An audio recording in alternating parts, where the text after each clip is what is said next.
김종배 시선 집중. 여러분 안녕하십니까, 김종배입니다. 국제 상황을 짚는 GB타임즈 시간인데요. 1부는 미국으로 갑니다.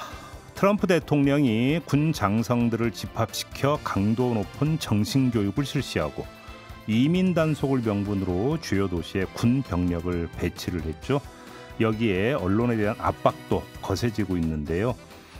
미국에서 강경한 통제와 표현의 자유에 대한 억압이 동시에 벌어지는 이 상황, 그 배경이 뭔지 자세히 짚어보고요. 2부에서는 여러 나라의 반정부 시위 양상을 짚어보겠습니다. 최근 동남아시아부터 남미와 유럽, 아프리카까지 젊은 세대들의 반정부 시위가 확산되고 있는데요. 집회 현장에서 일본 만화 원피스의 해적 깃발이나 영화 속에 나오는 가면이 저항의 상징처럼 쓰이고 있다고 합니다. 그 이유가 뭔지 짚어보겠습니다. 10월 4일 토요일 김종배의 시선집중, 광고 듣고 시작합니다.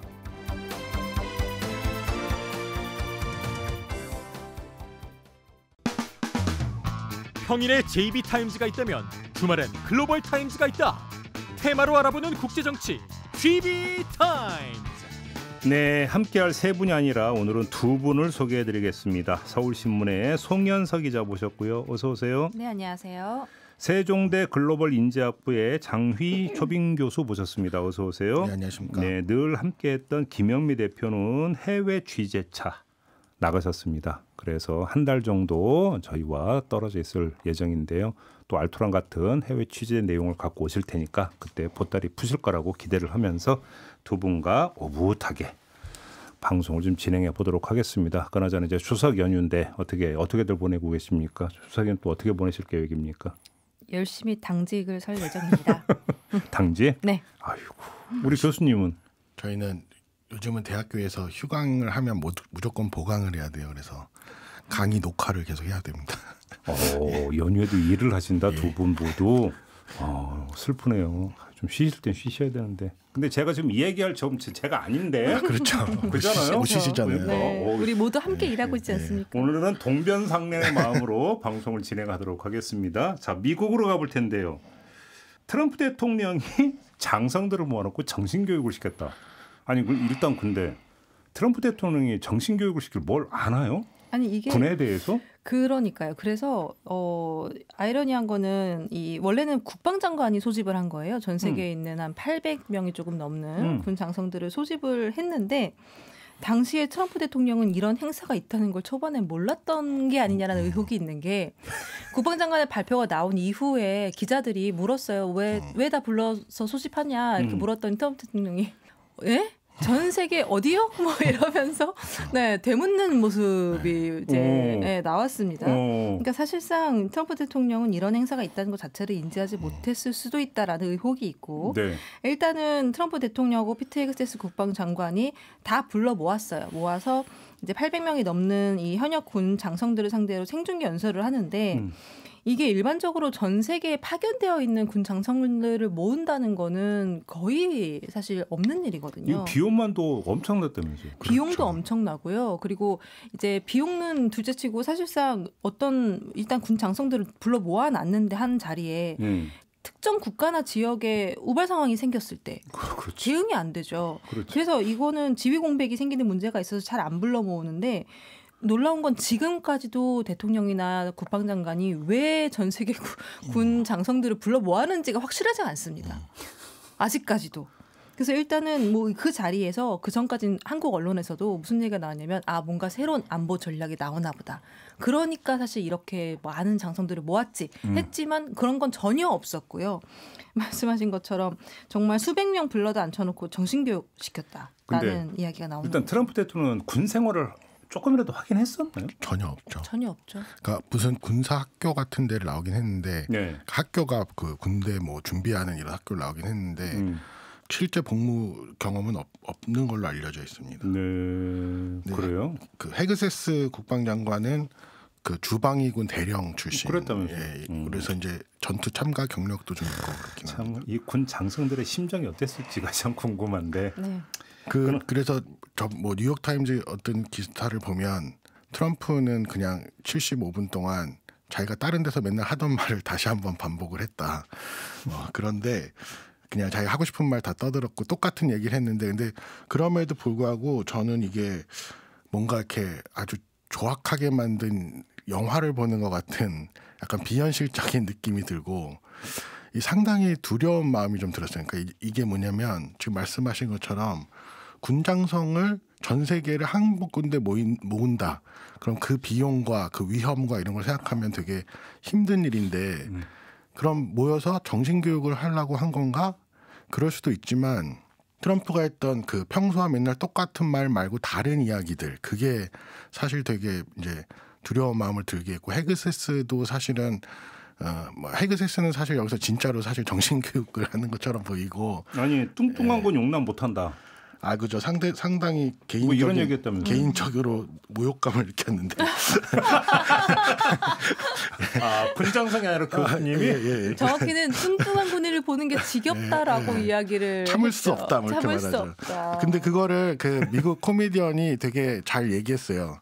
아니 뭐 뚱뚱한 장성 안 된다는데 뭐 저기 농구 감독이나 뭐 미식축구 감독 보면 뚱뚱한 사람 얼마나 많은데 걔네 작전도 다 잘 짜고 애들 훈련도 잘 시키고 그러지 않냐. 네. 장성이 왜 뚱뚱하면 안 되냐 뭐 이런 얘기를 했는데 뭐 뚱뚱하면 안 되고 뿐만 아니고 그러니까 이제 이 사람은 자기가 이제 그 전투에 직접 참여한 경험이 있어요. 아프가니스탄 전에도 참전했었고 헤그세스가 이라크 전에도 참전했었고 그래서 이제 자기의 그런 되게 그러니까 열혈 훈장도 받고 그러니까 이제 그런 약간 그런 마인드가 있는 것 같아요. 되게 강력한 군인에 대한 어떤 이상, 그러니까 이게 마가들이 공통적으로 갖고 있는 남성성에 대한 숭배 그리고 이런 건 사실 뭐 나치즘이나 전체주의에서 많이 보이는 건데 강력한 남자, 멋있는 남자, 이른바 한마디로 마초. 네, 마초에 대한 그런 숭배죠. 그래서 네. 그 뚱뚱한 사람뿐만이 아니라 수염을 기르는 걸 용납 못한다는데 이게 뭔? 왜? 진짜 왜요? 아니 이해가 안 되잖아. 그러니까 뭐 저희가 해병대 생각해 보면 아니 수염하고 전투력하고 뭔 상관이 있어? 그렇죠. 그래서 오히려 위장도 더 도움이 되고. 그렇죠. 그래서 비판은 그건데 그 얘기를 왜 하냐면은 사실은 이거는 이제 미국에서 되게 오랫동안 그 DEI라고 하는 그 Diversity, Equality, Inclusion 이거랑 관련이 있어요. 그래서 그게 맨 처음에 80년대에 어떤 랍비가 공군인가 갔는데 그 랍비들 쓰는 동그란 모자 있잖아요. 그걸 써야 된다. 그래서 그 소송을 시작했어요. 그러고 나니까 이제 또 시크 교도들이 있는데 터번. 시크 교도들은 수염을 길러야 되고 머리도 길러야 되고 터번을 매야 돼요. 그래서 시크 교도들이 사실 미국에서 뭐 소방관을 할 때 우리에 맞는 헬멧을 줘라. 군대를 갈 때 모자 대신에 이 터번을 두르게 해달라. 그래서 그거는 소송에서 이겨서 지금 미군에는 뭐 웨스트포인트 졸업 사진도 보면 다 그 사관학교 모자를 쓰고 있는데 시크고 터번에다가 한 명씩 있어요. 마크만 딱 붙여놓고 뭐 이렇게 터번에 마크만 딱 붙이고 그러고 졸업하고 이런 사진도 그러니까 그런 것들이 이제 헤그세스는 보기 싫은 거죠.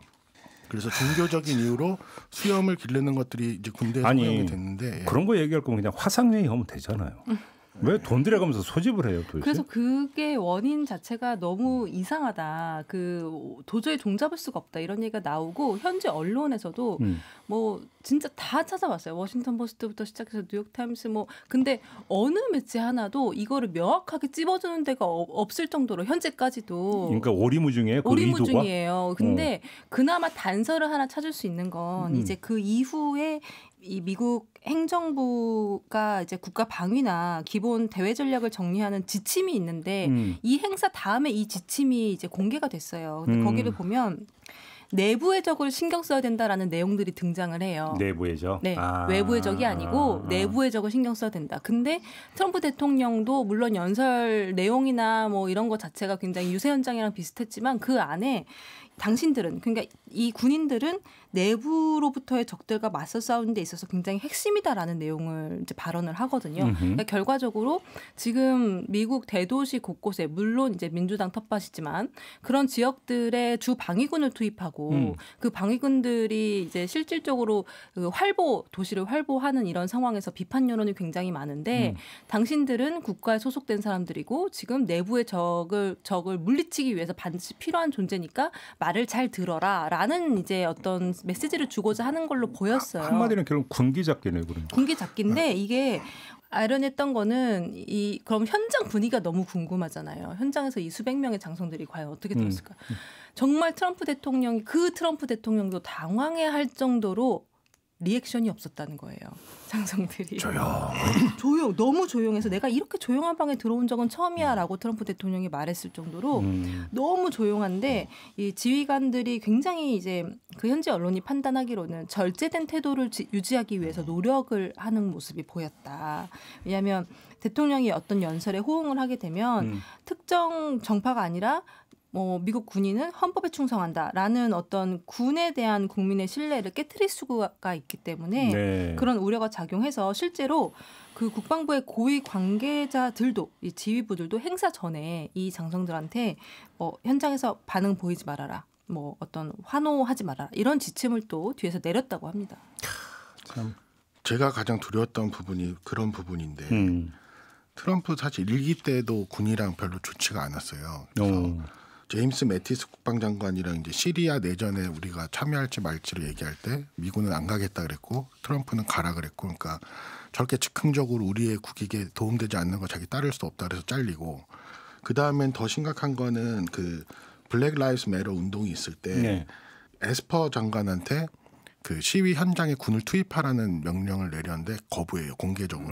그때 1기 때입니까? 그 1기 때입니다. 그래서 그때 에스퍼 장관도 해임되거든요. 그 임기 한 10주 남겨놓고였는데 사실은 트럼프는 1기 때부터 계속해서 국내 정치에 군을 그 이용하려는 시도를 계속 했었고 그 최근에 보면은 이제 DC라든지 LA라든지 이런데 야금야금 이제 군을 투입해서 이제 상황을 보고 있었던 것 같은데 그래서 아까 얘기했던 그런 얘기들이 심상치 않게 들리는 거죠. 그러니까 지금 사실 내부의 적과 전쟁 중이다. 우리는 그렇게 이미 말을 해버렸고 그날.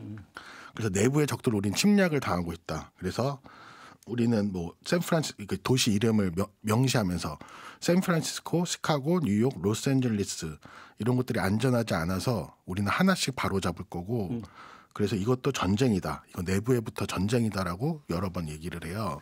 그래서 이 부분이 사실은 가장 앞으로 미국 내에서 이런 국내의 어떤 그런 위기를 조장하고 실제로 군까지 투입하고 어떤 위기 상황을 억지로 만들려고 하는 게 아닌가라는 의심이 들 정도로 사실 좀 약간 두려운 상황이었습니다. 이번에 포틀랜드에도 지금 그 관리군 투입했죠. 네.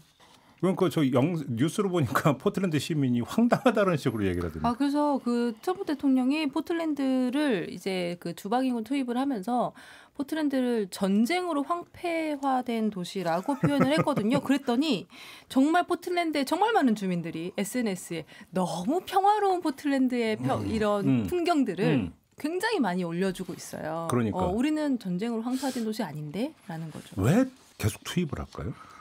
이제 이거를 되게 군대가 투입해 있는 상황을 자연스러운 상태로 만들어버리고 그 안에서 이제 내부의 적을 이거 저희 사실 계엄 전이랑 한국의 계엄 전이랑 되게 비슷한데 특정 세력들을 지금 이제 그 안티파시스트 운동이라고 지금 트럼프 대항하는 운동 안티파시스트라고 하는데 지금 이거를 국내 테러리스트로 규정했거든요. 그리고 내부의 민주당을 비롯한 이 진보 언론들이 다 우리의 적이다, 내부의 적이다 이렇게 하면서 지금 그러니까 반국가 세력. 반국가 세력이죠. 그래서 지금 그렇게 하는데 포틀랜드는 사실 여기는 미국에서 가장 이제 진보적인 도시고 이게 막 근데 진보적인 경우도 여러 가지가 있지만 약간 정말 좀 과격하고 이런 진보적인 사람들이 있고 그 미국에서 약간 히피 종류의 진보적인 사람들이 있어요. 그냥 공동 생활을 하고 조용히 막 자유롭게 사는 포틀랜드는 약간 이쪽이거든요. 그래서 미국 드라마 중에 포틀랜디아라는 드라마가 있는데 시트콤인데 이 사람들 얼마나 웃긴지를 보여주는 그러니까 그 진보적인 사람들이 되게 이제 자기를 희화하면서 만든 드라마인데 포틀랜드 사람한테 물어봐요. 저는 그 드라마를 되게 좋아해서 포틀랜드 갈 때마다 야 이거 너무 과장된 거 아니야? 그러면 걔네들 이렇게 듣다가 아니 거의 비슷해. 약간 이 사람들은 별로 이렇게 그 자기들 만족에 의해서 살고 그냥 뭐 유기농 음식 먹고 맨날 자전거 타고 장례식장도 자전거 타고 가고 약간 이런 느낌의 도시거든요. 그냥 그렇게 살게 놔두면 되잖아요. 근데 지금 아이스 앞에서 지금 시위가 한 100일 이상 하고는 있어요. 근데 트럼프는 그걸 보고 지금 여기가 전쟁 상태라고 얘기를 하는 건데 그래서 이제 주지사인가가 전화해서 우리 그런 거 없다. 여기 다 잘 우리 관리되고 있다 그랬더니 너 내가 본 영상이랑 완전 다른 얘기를 하는데 뭐 이런 그게 얘기를 그 해요. 이민 단속국, 그러니까 포틀랜드에 있는 이민 단속국 앞에서 100일 정도 이제 시위가 이어졌다라는 거 자체는 사실이에요. 근데 더 이게 어이가 없는 거는 20명이 있었답니다. 20명. 그 단속국 건물 앞에 시위 아이스 물러가라 뭐 이런 거였겠죠. 근데 그게 20명 있대요. 20명. 근데 어떻게 그거 가지고 우리나라 오면 큰일 나겠네요. 이게 문제가 지금 진압을 엄청나게 심하게 하니까 이제 사람들은 늘어났는데 그래서 제가 도대체 트럼프가 무슨 영상을 본 거예요? 찾아봤는데 일단 못 찾겠어요. 근데 지금 예를 들면 미국의 극우 유튜버 같은 사람들이 다 지금 거의 가 있어요. 그래갖고 여기가 얼마나 지금 엉망진창인지 보여주겠다고 막 폭력 시위하고 근데 거기 사실 보면 시위대들은 다 깃발 들고 있고 그냥 플랜카드 들고 있고 무장하지 않은 사람들한테 진압하는 그 경찰들이 뭐 고무총 같은 걸 막 쏘고 아무 무장하지 않은 사람들 잡아가지고 그냥 들어가지고 다 연행해버리고 지금 이런 상태가 그러니까 그런 폭력적인 상황을 되게 보기가 어려운데 물론 그리고 저희가 최근에 이따도 얘기하겠지만 네팔이나 인도네시아 봤잖아요. 뭐 그런데 보면 쇠파이프 이런 것도 사실 없어요. 그냥 사람들 깃발 들고 팻말 들고 있을 뿐이고 가끔 이제 진압이 세지면 과격하게 뭐 저항하는 건 있지만 그래서 이제 주지사나 시장이나 여기 그 주 검찰이나 이런 사람들이 모두 다 이거는 트럼프 정부가 연방의 힘을 확대하기 위해서 과도하게 위기를 조장하고 있는 거다 오히려. 알겠습니다. 이렇게 이야기를 하고 있습니다. 언론에 대한 압박은 어느 정도예요? 지금 CBS의 대표적인 시사 프로그램인 60분 수석 프로듀서가 이제 지난 4월에 빌 오웬스라는 PD인데 이때 사임을 발표한 이후로 사실 줄줄이 이런 일들이 계속 이어지고 있어요. 그리고 최근에 가장 화제가 됐던 거는 그 지미 키멀 쇼 같은 그렇죠. 코미디 쇼였죠. 그리고 그 이후에 뭐 MSNBC 같은 또 큰 방송사의 정치평론가도 해고가 됐고 뭐 CBS, ABC, MBC 같은 주요 방송사에 대해서 일단 트럼프가 가장 크게 때리는 건 예산 삭감 그리고 면허 박탈 이런 것들로 계속해서 위협을 가하고 있습니다. 그래서 이 당시에 빌 오웬스가 지난 4월에 그 사임을 발표하면서 했던 얘기가 내가 이 프로그램을 더 이상 독립적으로 운영할 수 없다라고 이야기를 하면서 그걸 사임 배경으로 이야기를 하거든요. 지금 제가 뭐 이제 기사를 쓰고 하면서 봤을 때는 폭스뉴스를 제외하고는 폭스뉴스는 진짜로 정말 하늘을 날고 있고요. 지금 나오면 안 되는 이야기까지 기고문의 형태로 지금 한국도 자주 언급이 되고요. 폭스뉴스를 제외하고는 모든 대부분의 대형 언론사들은 현재 그 어떤 정부 견제 기능도 하지 못하고 있습니다. 그러면 종합을 해서 왜 그러는지를 좀 진단을 해야 되는데 트럼프가 이제 2기 출범했을 때 당신은 요번으로 임기 끝이야라고 했을 때 다 방법이 있어 이렇게 비슷한 얘기한 거 기억나십니까? 네, 기억이 납니다. 혹시 이게 이 방법 아닐까요? 3기로 가기 위한 혹시 그런 거 초석. 제가 너무 음모론에 빠져 있는 걸까요? 아니 음모론이라고 다들 생각을 했는데 지금 사실 상당히 우려됩니다. 그런 것들이 아닐까라는. 장기 집권을 획책하는 거 아닙니까? 이건 미국에서 이런 용어가 나올 거라는 상상은 못했는데 혹시 이런 걸까요? 저는 충분히 지금 그럴 수도 있다고 생각을 하고 사실 지금 변화가 일어나고 있는 것들이 사람들이 설마 이렇게까지 하겠어 하는 것들을 지금 다 하고 있거든요. 그래서 이미 저희는 그걸 이미 지난 겨울에 다 겪어봤고. 그렇죠. 미국은 이제 겪고 있는 겁니까 혹시? 그렇다고 볼 수 있을 것 같아요. 지금 사실 뭐 언론에 대한 그런 압박이라든지 저희 방통위를 통해서 언론을 그리고 언론을 아예 없애버린다든지 이런 것들을 지금 진행이 되고 있고 이런 특히 이제 군대를 사용해서 뭔가 위기 상황을 조장한다거나 그래서 예를 들면 뭐 포틀랜드 같은 데서 이렇게 침투를 했다가 군인들을 투입했다가 일부 뭐 유혈 사태라도 발생을 하게 되면 그게 지금 군대가 주둔하고 있는 다른 지역에도 걷잡을 수 없이 번질 수가 있고 그렇게 되면은 대도시 뭐 LA나 이제 시카고나 이런 데서는 그게 또 상당히 과격한 양태로 발전될 수도 있을 것 같거든요. 그래서 상당히 저는 위험한 상황으로 지금 생각하고 있습니다. 그래요? 송현수 기자는 어떻게 진단하세요? 그 의도를 어떻게 보세요? 의도 자체는 사실 그냥 트럼프라는 인물 자체가 미디어에 굉장히 민감한 그러니까 개인적인 성향이 저는 굉장히 많이 좀 반영이 되었다고 좀 보여집니다. 적대적인 것도 네, 있고. 미디어에 적대적인데 미디어를 또 굉장히 활용하고 싶어하는 성격이 강한 인물이고 일기 때 본인이 미디어로부터 받았던 그런 어떤 일종의 압박이나 견제에 대한 일종의 보복 심리가 충분히 지금은 반영이 되고 있는 상황 같습니다. 복수열전. 네. 군에 대해서 사실은 그렇게 볼 수 있겠네요. 군도 마찬가지다. 말씀하신 것처럼 예, 국방장관이 말을 듣지 않아서 자기가 일기 때 자기 마음대로 하지 못했던 얘기를 공공적으로 했기 때문에 그러니까 차라리 그 정도의 수준이라면 그나마 다행일 수도 있다. 그렇죠. 네. 여기서 더 나가면 진짜로 큰일이다. 그렇습니다.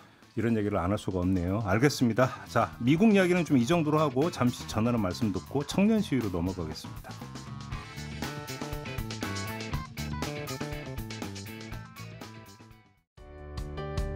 때로는 날카롭게, 때로는 삐딱하게, 그러나 매 순간 섬세하게 시선이 필요한 우리 사회 곳곳을 살펴봅니다. 김종배의 시선집중.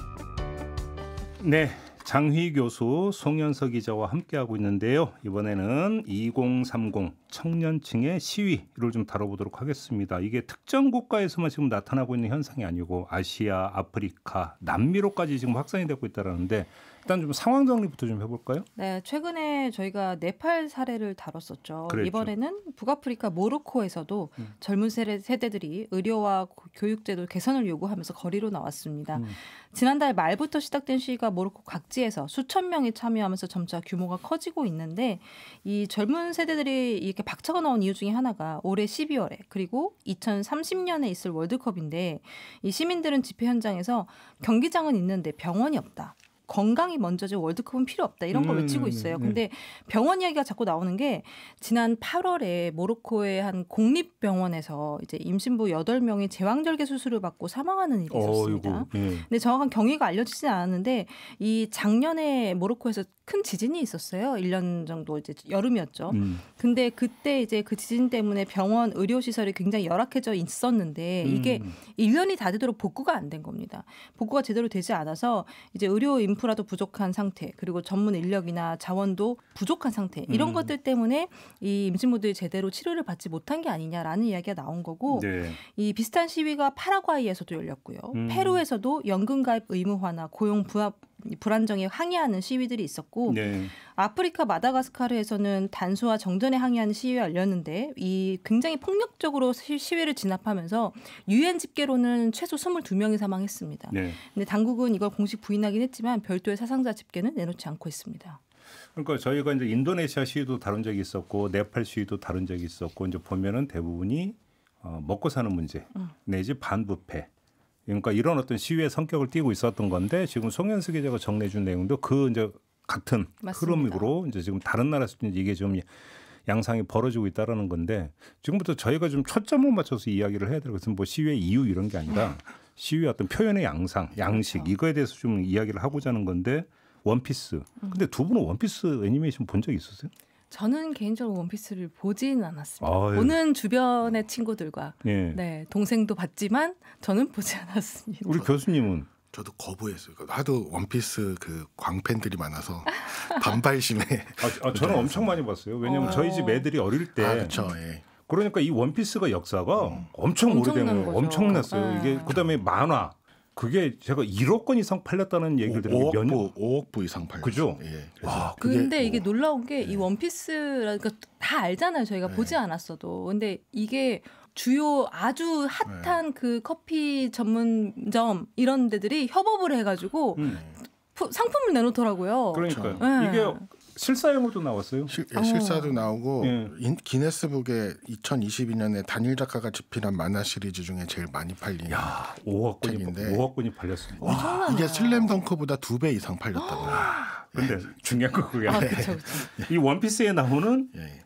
해적단 깃발이 등장을 하고 있다고요? 그렇죠. 이게 그 원피스가 주인공하고 주인공이 이끄는 해적단이 이 부패한 정부에 도전하는 얘기다 보니까 이 원피스에 등장하는 그 해적 깃발이 일종의 저항의 상징으로 쓰이는 거라서 네. 인도네시아나 네팔에서도 저희가 다뤘듯이 이 청년 시위대가 국기 대신에 이 해적기를 이제 많이 흔들었잖아요. 네. 근데 SNS를 통한 이제 뭐 어떤 밈이나 상징을 공유한다는 거는 사실 뭐 여러 가지 목적이 있을 수 있는데 일단 원피스 깃발을 시위에 동원한 게 네팔이나 동남아 쪽 청년들 사람들의 시위였잖아요. 우리가 이전에 다뤘듯이. 네네네. 근데 지금 이 언급한 일련의 시위들의 가장 큰 어떻게 보면 단점 중에 하나가 구심점이 없어요. 마다가스카르도 그렇고 모로코도 그렇고 어떤 구심점으로 이끌어 나갈 수 있는 그런 게 없는 상태에서 시위가 벌어지고 있다 보니까 네. 이게 장기간으로 혹은 단단하게 가기가 힘든 상황인데 이런 상황에서 옆 나라나 혹은 다른 나라에서 같은 이유로 시위를 했던 그 시위 현장의 상징을 가지고 오면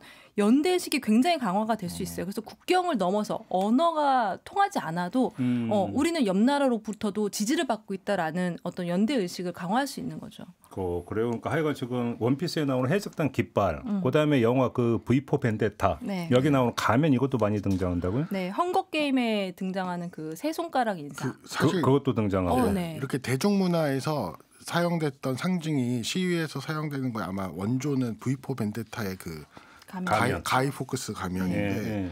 그 영화가 2006년이고 옛날에 미국에서 해커 집단 애노니머스 등장할 때 이제 걔네가 그걸 자기 상징으로 쓰기 시작했고요.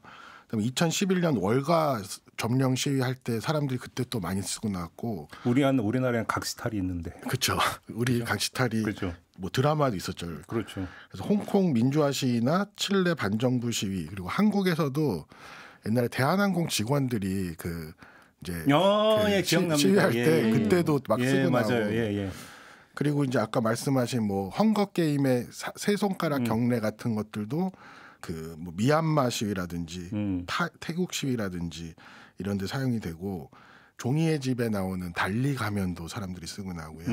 근데 이런 대중문화에 쓰였던 것들은 우리가 잘 보면 단순히 그 상징 하나뿐만이 아니라 그 뒤에 서사가 있잖아요. 그러니까 예를 들면 원피스면 루피가 배를 타고 모험을 하면서 무슨 억압적인 그런 권력들, 악당을 물리치고, 그 어떤 어려움이 있어도 굴복하지 그렇죠. 않고, 그리고 뭐 가이 포커스 뭐 이런 그 영화에 사용됐던 헝거 게임에서 끝까지 완전히 부당한 권력에 의해서 사람들은 죽어야 되지만 우리는 끝까지 거기에 대해서 어떤 어려움에서 싸운다라는 것들이 딱 그 상징 하나로서 한 번에 설명이 되는 거죠. 그러니까 그 이런 것들을 좋아하는 게 이제 지금의 어떤 디지털 세대라고 할 수 있는 이 젊은 세대들이 이런 이제 애니메이션이라든지 대중문화들은 대부분 다 잘 알고 있는 그런 상징들이고 서사들이고 그래서 이것들을 사용했을 때 큰 어려움 없이 누구나 그 싸움 우리가 그런 식으로 이제 쉽게 이해를 할 수 있고 한다는 점에서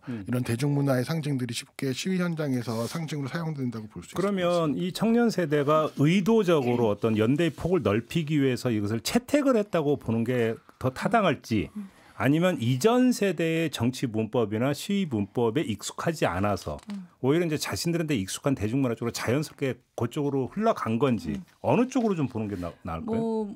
전자에 제가 말씀드린 것처럼 전자의 영향이 분명히 있긴 하겠지만 그거는 포션으로 봤을 때는 조금 적고 이제 후자가 훨씬 더 저는 강하다고 보는 게 우리나라에서도 지난해 이제 뭐 올해까지 탄핵 집회 할 때 소녀시대 다시 만난 세계 같은 이제 대중가요가 많이 사용이 됐잖아요. 이게 서로 굉장히 좀 연쇄 반응을 준 건데 뭐 예컨대 친숙한 어떤 상징이나 음악이 더 많은 넓은 세대들을 현장으로 데리고 올 수 있는 거잖아요. 그렇죠. 근데 또 젊은 세대들이 모이니까 또 젊은 세대들만의 어떤 그런 문화들이 또 현장에서 이제 집회 방식으로 또 표현이 되는 거죠. 왜 제가 그거거든요. 그러니까 그 저희도 이제 그 이제 빛의 혁명 과정에서 보면은 저희도 이제 방송에서 전한 적이 있었는데 젊은 세대가 민중가요나 이런 것을 이제 익숙하지 않다가 나와서 배우고 그렇죠. 그래서 같이 부르는 이런 게 그러니까 현상이 좀 나타났었거든요. 그러니까 그건 익숙하지 않은 데서 이제 비롯되는 측면도 좀 있다고 봐야 되는 거죠. 그러니까 과거에는 민중가요 같은 경우도 말씀하신 것처럼 나는 원래 민중가요를 몰랐는데 현장에 가서 그러니까 어떻게 하다 보니까 현장에 가서 배웠어 할 수 있잖아요. 그런데 지금은 배울 필요가 없는 거예요. 이미 알고 있는 음악들이 흘러나오는 현장인 거죠. 그렇죠. 그러면 훨씬 더 사람들이 쉽게 발걸음을 옮길 수 있고 쉽게 다가갈 수 있고 사실 그 저희가 유세 활동할 때 선거 음악도 그런 식으로 해서 대중음악을 많이 이제 바꿔서 쓰는 거랑 똑같은 의미인 거고 뭐 그것도 이제 그게 가장 큰 포션을 차지한다고 보고 그리고 아까 말씀하신 어떤 연대의 과정 같은 경우는 이게 과거에는 저희가 인터넷도 없고 SNS도 없다 보니까 사실상 옆 나라에서 어떤 일이 발생하는지 우리가 어떤 도움을 줄 수 있는지 없는지를 확인하기가 되게 어려웠지만 지금은 그렇지 않은 세상에서 사실 이런 상징들을 이제 표현의 방식으로 쓴다고 하면 언어를 몰라도 그리고 내가 그날에 가지 않아도 너무 연대 표시를 쉽게 할 수 있는 거예요. 이건 역시 젊은 세대들이 이 SNS나 인터넷에 익숙하기 때문에 가능한 거예요. 이 점은 없을까요? 그러니까 저희 경험을 기초로 해서 한번 해보면 그 2008년 광우병 촛불 시위 때 그때 시위 양상이 대전환을 이뤘다고 다들 얘기를 해요. 그렇죠. 왜냐하면 유모차를 끌고 나온다. 음. 그다음에 하이힐을 신은 여성들이 시위에 참여했다. 그래서 이전에는 눈 씻고 찾아볼 수도 없는 현상이 이제 벌어졌고, 근데 오히려 이런 현상이 시위의 엄숙함 내지 어떤 그 투쟁의 단호함 이런 것들을 부드럽게 하면서 더 많은 시민들이 참여할 수 있는 길을 그렇죠. 열어줬다. 네. 이런 분석이 그때 있었거든요. 네네. 그러면 지금 그 다른 나라에서 나타나는 것도 이런 측면도 좀 있다고 봐야 되는 걸까요? 어떻게 보실까요? 저는 거긴 약간 유보적인데, 네. 그러니까 이게 시위의 연성화로 보기보다는 시위 형식과 모이는 방식의 디지털 전환이라고 보는 게 더 맞지 않을까 싶어요. 디지털? 예, 그러니까 왜냐하면 이 인터넷으로 이런 것들을 공유하는 세대들이 네. 주로 젊은 세대들이 공유하는 문화나 이런 밈을 사용한다거나 예. 그래서 이게 이제 또 한 뭐 예를 들면 어떤 일이 있냐면 홍콩 시위가 사실은 되게 억압적인 홍콩의 상황에서 젊은 청년들이 성공적으로 중심이 없는 시위를 이끌었었잖아요. 근데 그 이후에 홍콩 시위 매뉴얼이라는 게 만들어져요. 그래서 이제 이렇게 억압적인 정부가 있을 때 어떻게 그럼 모여야 되냐. 네. 왜냐하면 이거 인터넷이 다 추적되고 그런 상황에서 뭐 그런 것들을 어떻게 하는지에 대한 매뉴얼들이 만들어지고 그게 네팔 시위 같은 경우에 그것들을 상당히 많이 참조했다라는 그런 이야기. 그러니까 이제는 시위 방식이나 형식 같은 게 과거에는 전체가 모여가지고 조직하는 사람들이 있고 그렇게 참여를 했다면 지금은 그런 식으로 전략 같은 것들이 완전히 바뀌고 그리고 예를 들면은 디스코드라는 그 앱이 지금 네네. 대부분 국가에서 시위대들이 사용하는 가장 중요한 통신 수단인데 네. 그게 이제 최근에 디스코드에서 업데이트 알람이 저한테도 왔는데 방 하나에 네덜란드 인구 전체를 넣을 수 있대요 이제. 그래요? 앱 알림이 저한테 떴을까. 우리는 이렇게 방 하나에 네덜란드 인구 전체를 넣게 만들었는데 이게 불만이라면 여러분들은 우리한테 왜 네덜란드 인구 이상의 사람들이 한 방에 들어가 되는지 설득해 주세요 이렇게 했는데 네덜란드 인구가 몇 만인데요? 뭐 저 기억이 안 난다. 그때 거기에 숫자가 있었는데 예. 그래서 지금 예를 들면 네팔 시위 같은데도 그 디스코드 채팅방에 몇십만 명이 모여가지고 그때 그 임시 총리를 선출한 것도 그 안에서 투표해가지고 뽑고 이러거든요. 오.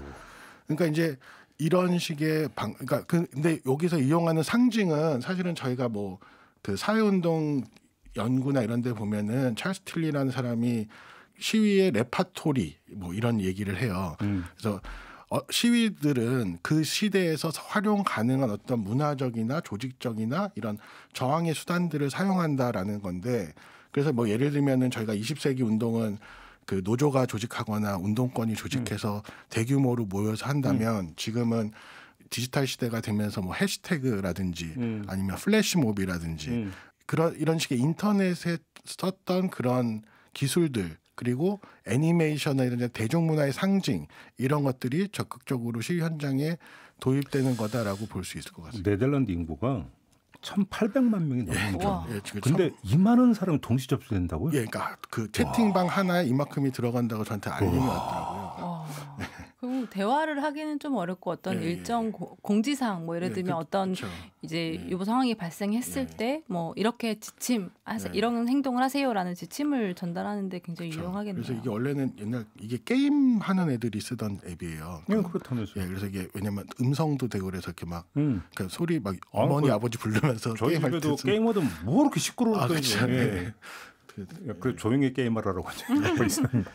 근데 지금 그러니까 또 중요한 말씀이니까 그러니까 중심이 없는 시위 네. 이것도 또 하나의 특색인 거죠, 그러니까. 그렇죠. 구심점이 없는 시위라는 게 오래 이걸 지속하기가 좀 어려운 부분들이 분명히 있는데도 불구하고 이런 구심점이 없는 시위들이 나중에 결과로 봤을 때는 홍콩 민주화운동도 그렇고 네팔도 그렇고 결과론적으로 봤을 때는 사실상 구심점이 있어서 모두가 하나로 빵 뭉쳐가지고 했던 시위와 같은 결과를 지금 가지고 왔거든요. 사실 우리나라에서도 그런 양상이 좀 것처럼 나타났었잖아요. 그렇죠. 예. 그렇죠. 예. 그러니까 뭔가 어떤 단체의 휘하에 있는 그 가입원들이 모여서 하는 시위의 결과와 같은 결과가 나타난다는 거예요. 그럼 이 구심점이 없는 시위는 사실상 지금 현재의 이제 젊은 세대들이 어딘가에 소속되는 것에 대한 강박이 없는 그런 세대들이고, 그렇기 때문에 반드시 내가 어딘가에 소속이 되어서 이 집회에 참여해야 되고 내 목소리를 내야 된다, 이런 강박 자체가 없기 때문에 네. 구심점이 없더라도 이제 이런 시위나 집회가 가능해지고, 그리고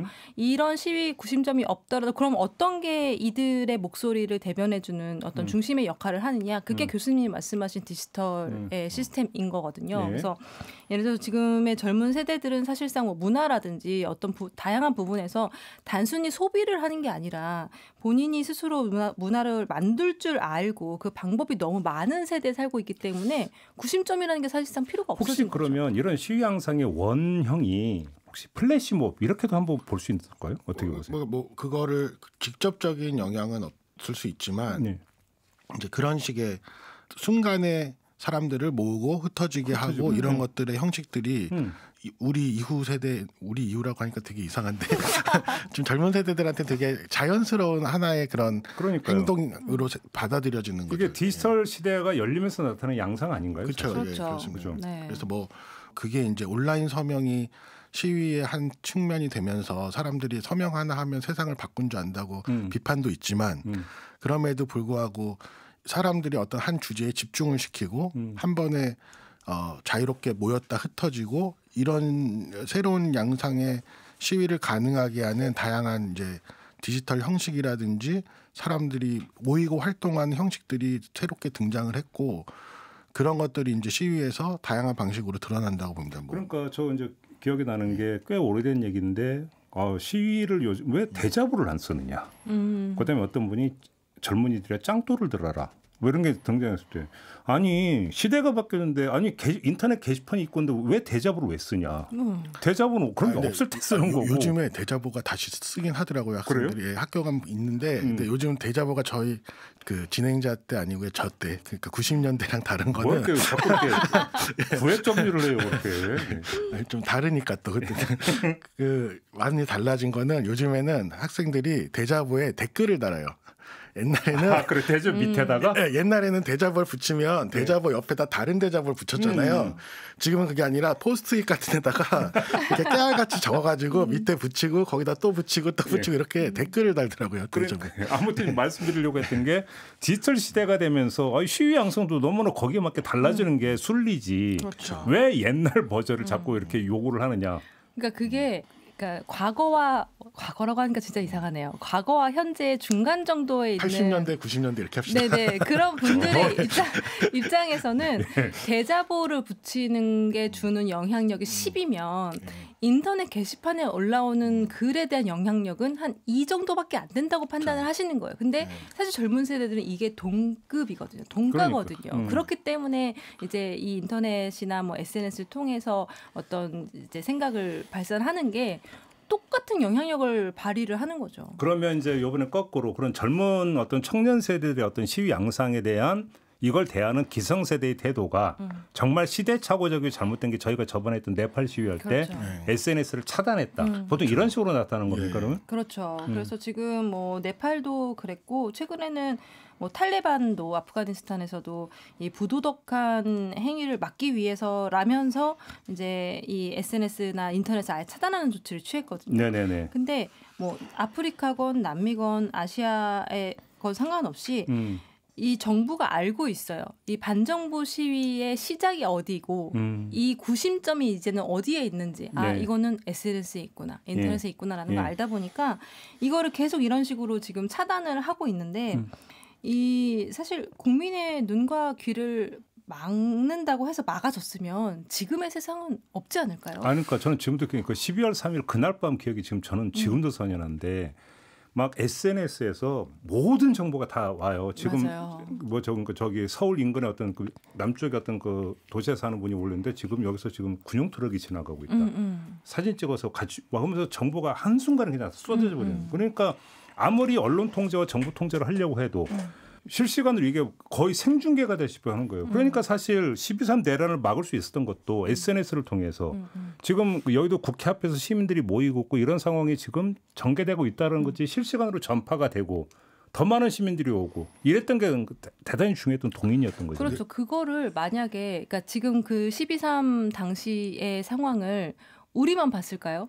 탈레반도 봤을 거고요. 전 세계가 전 세계가 봤을 겁니다. 그렇기 때문에 아는 거예요. 이게 얼마나 정보를 차단하는 게 얼마나 큰 어떤 결과를 가지고 오는지. 근데 이제 양쪽의 측면이 다 있는데 저희 좀 아까 이제 미국 얘기를 했지만 이 디지털 세계는 한편으로는 그런 저항의 수단이 되기도 하지만 한편으로는 통제와 그렇죠. 동원의 체계가 되기도 하거든요. 그렇죠. 그래서 지금 사실은 이런 젊은 세대들의 시위가 일어난 많은 국가들이 대부분 뭐 개도국이라든지 혹은 저발전국들이라서 정부가 통제가 사실 잘 할 수 있는 능력도 잘 없고 뭐 이런 경우가 되게 많은 반면에 우리가 지금 권위주의화돼가는 많은 국가들 러시아라든지 중국이라고 보면 사실 기술의 발전을 통해서 이것들을 되게 효과적으로 통제를 하고 감시를 하고 심지어 조작을 하고 자기나 나라뿐만 아니고 다른 나라에도 그런 영향력을 미칠 수 있고. 그 조작 주도하는 게 뭐냐면 이번에 네. 그